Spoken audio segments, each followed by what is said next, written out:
नमस्कार, मैं पाठशाला हिंदी में आपका स्वागत है। मैं चंदन। जी हाँ, मध्य पूर्व से इस वक्त की सबसे बड़ी खबर। अमेरिकी राष्ट्रपति डोनाल्ड ट्रंप ने ईरान पर होने वाले एक विनाशकारी हमले को आखिरी वक्त पर रोक दिया है। जी हाँ, आप सही सुन रहे हैं, आखिरी वक्त पे रोक दिया है। कुछ ही घंटों पहले तक अमेरिका पूरी तरह से युद्ध के लिए तैयार था, यानी लॉक्ड एंड लोडेड वाली सिचुएशन थी, मतलब लॉक्ड एंड लोडेड वाली सिचुएशन थी। लेकिन ट्रंप ने खुद कहा था कि यह हमला दूसरे विश्व युद्ध के बाद सबसे भीषण हमला हो सकता है। लेकिन अचानक ऐसा क्या हुआ कि महाशक्ति को अपने कदम पीछे खींचने पड़े। जी हाँ, इसके पीछे कुछ मुख्य कारण है। हमले को टालने का पहला और सबसे बड़ा कारण है कि कूटनीति की टेबल पर हुआ एक बड़ा समझौता। ट्रंप ने खुलासा किया है कि ईरान और मध्य पूर्वी कई देश अपील कर रहे हैं कि वह इस हमले को रोकने के लिए तैयार हुए हैं, क्योंकि एक समझौते की शुरुआत रूपरेखा तय हो गई है। इस प्रस्तावित समझौते के तहत ईरान हार्मुज जलडमरू मध्य को तुरंत और पूरी तरह से व्यापार के लिए खोलने पर राजी हो गया। जी हाँ, ये कह रहे हैं डोनाल्ड ट्रंप की अब तत्काल प्रभाव से ईरान जो है स्टेट ऑफ हार्मुज को पूरी तरह से खोलने के लिए तैयार हो गया। साथ ही इसमें ईरान के परमाणु खतरे को हमेशा के लिए खत्म करने की शर्त भी शामिल की गई है।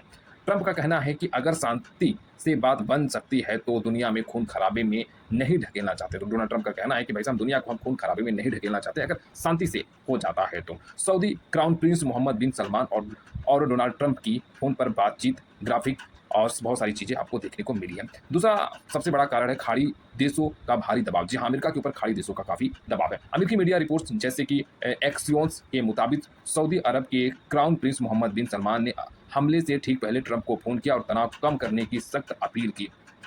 दरअसल ईरान ने खुलेआम चेतावनी दी थी कि अगर अमेरिका ने उस पर बम बरसाए तो Saudi Arab, UAE, Qatar, Bahrain, Oman, Jordan, Israel समेत बड़े देशों पर हमला कर सकता है। और सबसे बड़ी बात जो ईरान ने कही कि कतर समेत जितने भी जो देश हैं जिनके पास बड़े तेल और गैस के ठिकाने हैं, उस पर हमला करेगा ईरान। अगर अमेरिका ईरान पे हमला करता है तो खाड़ी देशों को डर था कि इस युद्ध से पूरी दुनिया में एक भयावह तेल संकट पैदा हो जाएगा, जिससे वैश्विक अर्थव्यवस्था तबाह हो सकती है। ये कहना था मिडिल ईस्ट का, खासकर सऊदी अरब, कतर, बहरीन, कुवैत का।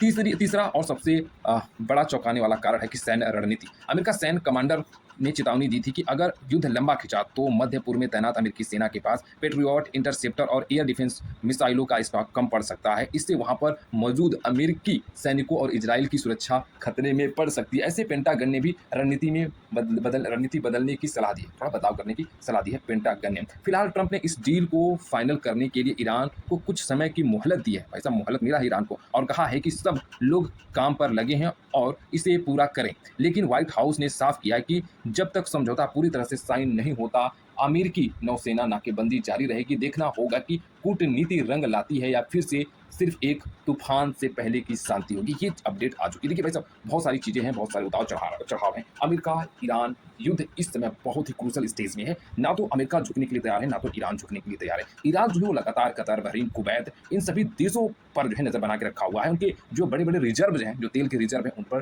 जो है नजर बना के रखा हुआ है। जिसे सऊदी अरब के बहुत बड़े बड़े रिजर्व है, वहां पर भी जो है कि ईरान अपनी नजर बनाए हुए है। और कतर, बहरीन, कुवैत, जहां पर गैस के बड़े बड़े प्लांट्स है, उस पर भी नजर बनाया हुआ है। तो ये सारी अपडेट थी आज के लिए। चैनल को सब्सक्राइब करिए, वीडियो को लाइक करिए, ज्यादा से ज्यादा शेयर करिए। धन्यवाद।